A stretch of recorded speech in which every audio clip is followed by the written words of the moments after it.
तो कौन सा पार्ट था ये? दूसरा पार्ट है। ठीक है, इसमें हम क्या पढ़ेंगे?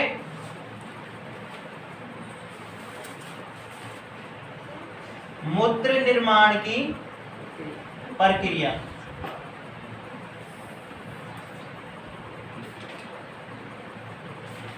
आश्चर्यजनक सी बात है, सुसु कैसे बनता अपने शरीर के अंदर, कैसे त्यागते हैं उसको, तो सारी बातें बताऊंगा इसमें। शर्माने की बात नहीं है, अपने शरीर के अंदर है वो सिस्टम, आपको पढ़ना पड़ेगा। एग्जाम में आएगा तो भी शर्माओगे क्या? वहां नहीं शर्माना है, लिखना आपको। तो देखो, इससे पहले मैंने डिस्कस किया था उत्सर्जन किसे कहते हैं? शरीर से अपशिष्ट पदार्थों को निकालने की प्रक्रिया। ठीक है, तो उत्सर्जन में क्या क्या निकाल रहे थे? नाइट्रोजन अपशिष्ट पदार्थ थे। कौन कौन से? यूरिया, अमोनिया, यूरिक अम्ल। मुख्य उत्सर्जन क्या थे? वर्कक। Very good. वर्कक कितने होते हैं? 2। कितने होते हैं? 2। मूत्रवाहिनियां? 2। मूत्राशय? 1। और मूत्र मार्ग? 1। Very good. यहां तक सभी क्लियर है ना? वर्क की संरचनात्मक और क्रियात्मक इकाई क्या होती है? नेफ्रॉन। तो हम आज जो संरचना पढ़ेंगे, मूत्र निर्माण की प्रक्रिया पढ़ेंगे, वो किसके अंदर पढ़ेंगे? नेफ्रॉन। वर्कक में 10 लाख, दोनों वर्कक होते हैं, दोनों किडनी, उसमें 10 लाख नेफ्रॉन पाए जाते हैं। ठीक है, और वो सेट होते हैं, जैसे ये वर्कक है आपका, ये वर्कक है,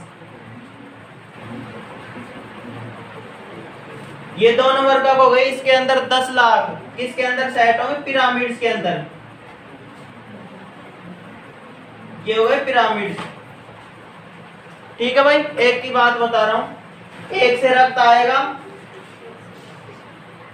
दोनों के अंदर ही आएगा ना। एक से क्या हो रहा था? जाएगा। Very good.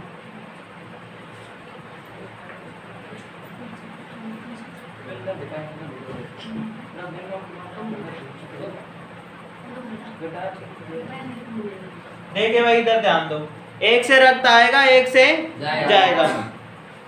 इसके बाद में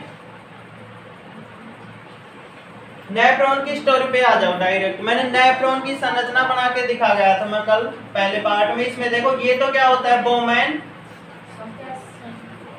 बोमैन संपुट, ये बाहर वाला पोर्शन कैप्सूल, और अंदर क्या होते हैं? ये क्या हो जाएंगे? केशिका गुच्छ, जिसे ग्लोमेरुलस बोला था ना, या ग्लोमेरुलस।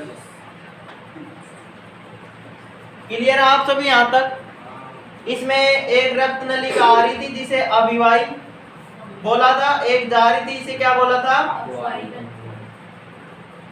ब्लड लेके आ रही है, ब्लड लेके जा रही है, यहाँ पे फिल्टर होगा, किसके कारण? ये केशिकाएं पाई जा रही है बहुत सारी। देखो, एक तो इसका व्यास देखो आप, और एक इसका व्यास देखो। यहाँ आराम से आ रहा है, तैरते तैरते रक्त है, जो वाटर है, जो भी है, यहाँ पे आके देखो, ये बहुत सारी खुल जाएंगी, तो ये क्या बना लेंगी? गुच्छ। गुच्छा बन गया ना, केशिका गुच्छ।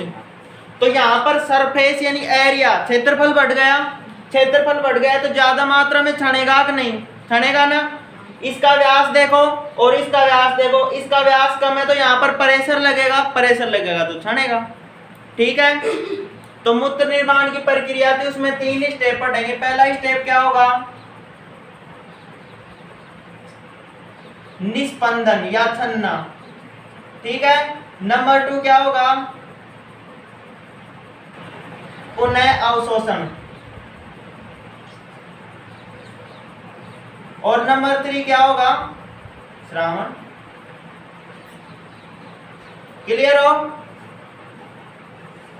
केशिका गुच्छ कैप्सूल दोनों की बात हो चुकी, इसको कंप्लीट मिला, क्या बोल दिया? बोमैन संपुट। इसको साफ कर दूं। अब ये आगे किसके अंदर जुड़ जाएगा? समीपस्थ कुंडित नलिका। समीपस्थ कुंडलित नलिका आगे किसके अंदर है? हैंडले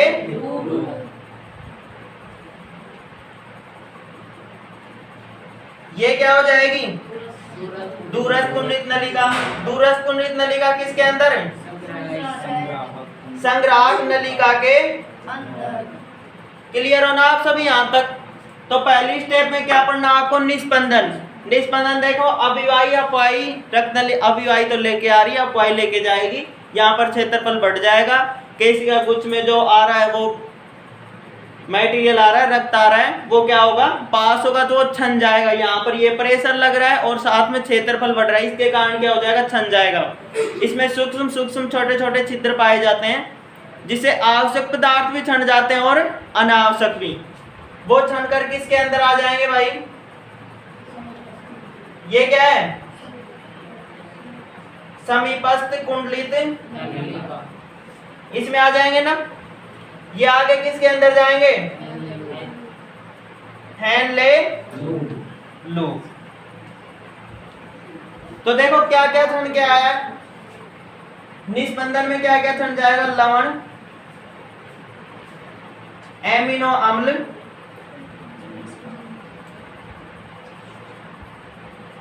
विटामिन, VITAMIN विटामिन, और छन जाएगा जल, और कुछ छन जाएंगे आयन। आयन जानते हो, पोटेशियम, सोडियम, कैल्शियम, ये सारे क्या हैं? आयन। उधर ध्यान मत दो, ये सारे क्या हैं? आयन। ये सारे किसके अंदर? निस्पंदन के अंदर छन जाएंगे। जब ये छन रहे हैं तो ये सारा का सारा कितना % भाग छन जाता है? पर डे का देखे तो 180 लीटर पर डे, और 1 मिनट का कितना बता रखा है? 200 से, देखो बुक में बताओ कितना बता रखा है?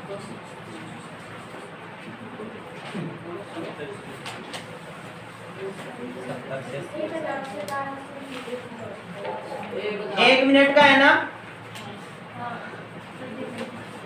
1 मिनट में 1000 से 1200 ml है ना? मिलीलीटर। ये क्या है? छनित पदार्थ। छनित पदार्थ या छनित मटेरियल ये छन गया। ये किसके अंदर आ जाएगा? समीपस्थ कुंडलित नलिका में। निस्पंदन की प्रक्रिया कंप्लीट हो चुकी है। अब देखो पुनरावशोषण इसलिए होता है क्योंकि पर डे का 1 से 80 लीटर हम फिल्ट्रेट कर रहे हैं, जिसमें से 1 या 1.5 लीटर ही हम बॉडी से एग्जिट करते हैं वेस्ट के रूप में। 1 से 1.5 लीटर वेस्ट यूरिया के रूप में हम निकालते हैं अपने शरीर से, यूरिया के रूप में। क्लियर हो ना? बाकी का क्या होगा? बाकी का क्या हो जाएगा? पुनः अवशोषण। पुनः यानी दोबारा अवशोषित हो जाएगा।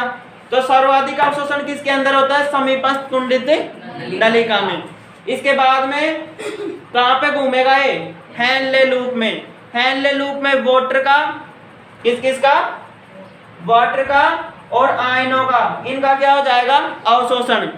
यहां तक पहुंचते पहुंचते 80% या 90% तक अवशोषण होता है हैंडले लूप के लास्ट तक। इसके बाद में बचा कुछ 9% यहाँ पर हो जाता है। तो टोटल अवशोषण कितना हो जाता है? 99%। ठीक है। और 99% में 1%, 1 से 1.5 हम क्या कर देते हैं? अपनी बॉडी से निकाल देते हैं। उसे क्या बोल देंगे? श्रावण। कुछ समझ में आया? दोबारा देखो, निस्पंदन, यहाँ पर ये सारे भागों के नाम बताने। अब वाई लेके आएगी, अब वाई लेके जाएगी। यहाँ पर कैप्सूल, बोमेन कैप्सूल, केशिका गुच्छ यहाँ पर छनेगा। जो छनित मटेरियल उसमें क्या क्या आएगा? लवण, एमिनो अम्ल, आयन हो गए और जल हो गया।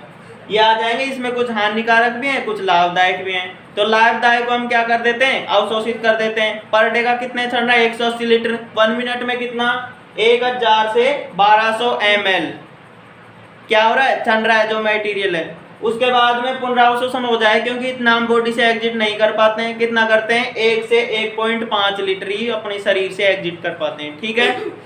इसके बाद में यहाँ पर अवशोषित होगा सर्वाधिक अवशोषण समीपस्थ कुंडित नलिका में, उससे आगे हेनले लूप में, फिर कुछ होता है दूरस्थ कुंडित नलिका में।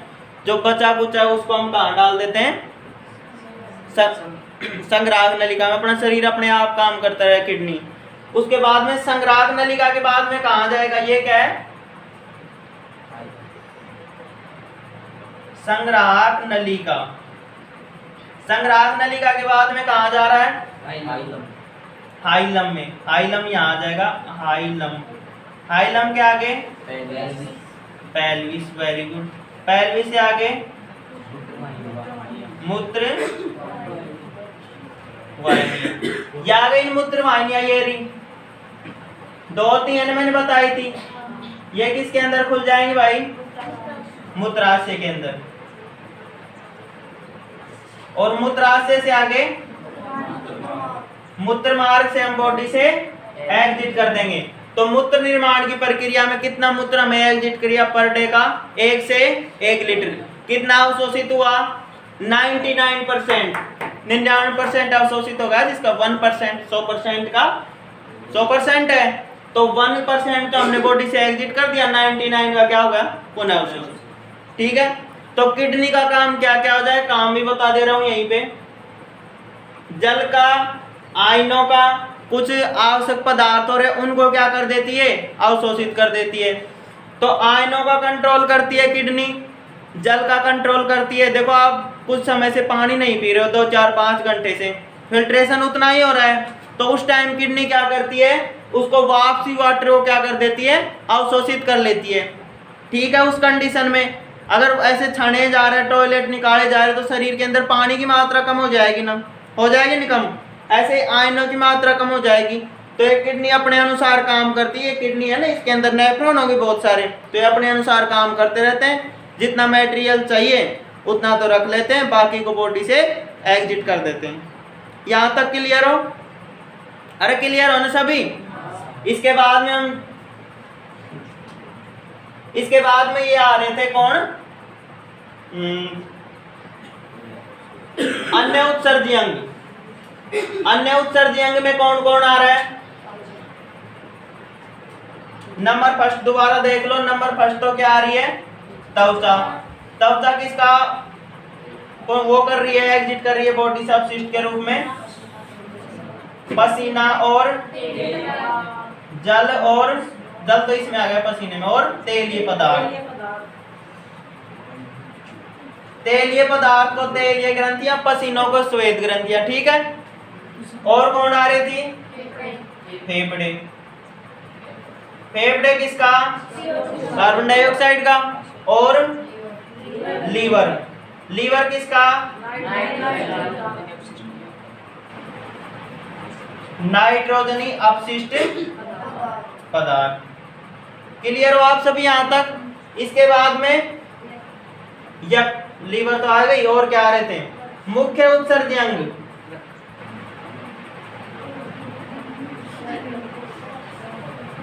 मुख्य उत्सर्जी अंग क्या हो जाएंगे, वर्कक। जो मुख्य उत्सर्जन का काम करेंगे, वर्कक में पढ़ेंगे। उत्सर्जन की स्टोरी में कौन कौन आ जाएंगे, वर्कक, मूत्रवाहिनी, मूत्राशय और मूत्रमार्ग। ये अपवाही, अववाही वर्कक, धमनी वर्कक, शिरा आ रही है। ये किसका पार्ट है, रक्त परिसंचरण तंत्र का। कंफ्यूज नहीं होना है, बुक की हेल्प लेनी है, साथ में लेक्चर को देखना है। कुछ कंफ्यूज हो तो आप कमेंट कर सकते हैं। ठीक है।